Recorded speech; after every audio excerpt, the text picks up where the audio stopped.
I repainted the hardtop on my Jeep. I did it 2 years ago, using Gloss Black Rustoleum and some basic paint supplies from Amazon. I lived in Florida and worked in a marina for a long time, and this is a variation on the way that we painted boats there. It's called roll and tip painting.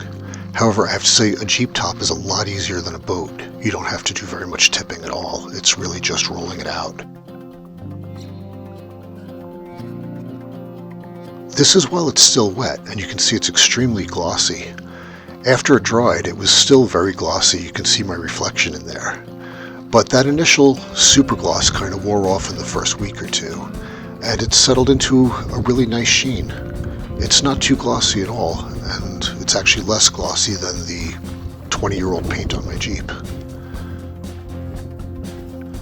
I have to apologize for all the spray up on the Jeep. I did take it to the car wash this morning, but by the time that I got up here, you can see in the windows the reflection of the roads that I'm driving on. They're wet, and this is the major damage that I've had to it. That is powder coating from the inside of my garage door. I was leaving, the door was open, my wife was coming down the alley, she hit her garage door opener, the door closed while I was pulling out, and that's what happened. The interesting part is the powder coating is coming off slowly and the Rustoleum is still staying underneath it. It's very tough paint. Here the paint is coming off, and I believe this is my own fault. I either screwed up the prep or it's maybe the size of a thumbprint, but the paint just peeled off in that one little spot.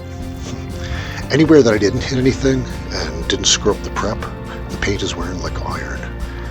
Right now it looks very glossy on that side. I'm at about 9,000 feet of altitude. On the shady side you can see the fender flares are dull, but on the sunny side, even my 20-year-old fender flares are glossy in the sun. Overall, I'm very happy with the way this turned out. I would absolutely do it again, and it's some of the best $50 I've ever spent.